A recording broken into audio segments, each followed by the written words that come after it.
Hi, Debbie Samuels here, and welcome to Daily Hope. We all seem to hope when we watch a really good movie that the sequel will give us the same type of feeling that the first one gave us. Well, Nahum is the sequel to the book of Jonah. And unfortunately, what happened in Jonah is not the same type of story in Nahum. Jonah is about the Ninevites repenting and being spared. In Nahum, they become even more evil than they were before. This is definitely not a feel-good book, yet in a way only God can show us, this book can bring us comfort through a God who judges and hates sin. And even though Nahum means comfort, we may feel uncomfortable with the vision concerning Nineveh. When we see this city has fallen back on its evil ways, Nineveh is loud, brandishing weapons, terrorizing, and bullying.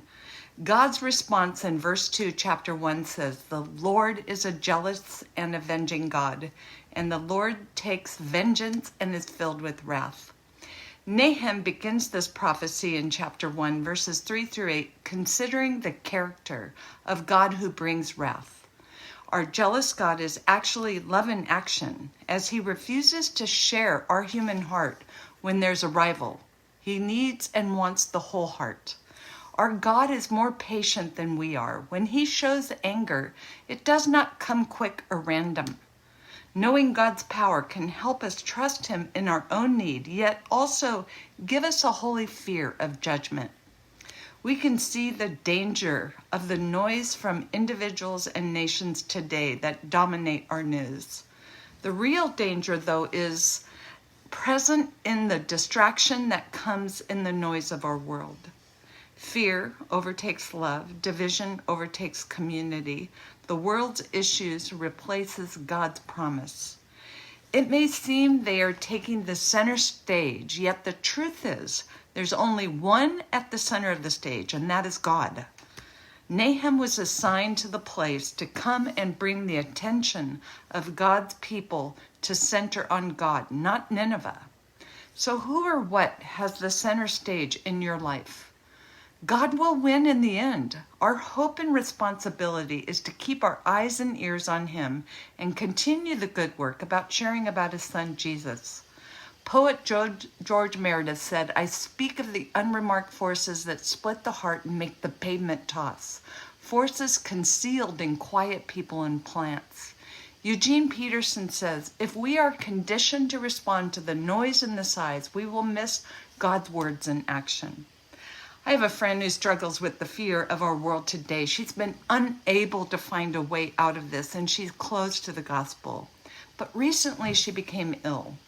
Her neighbor, a woman of faith, boldly came to her and said, "Can I pray for you?" And my friend said yes.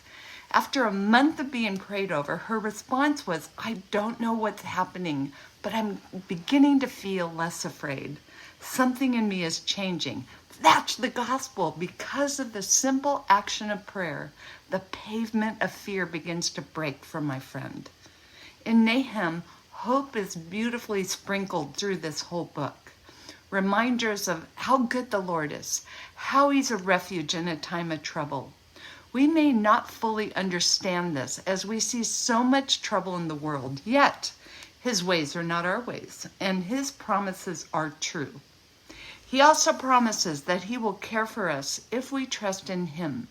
Trust implies relationship, and God knows who trusts in him.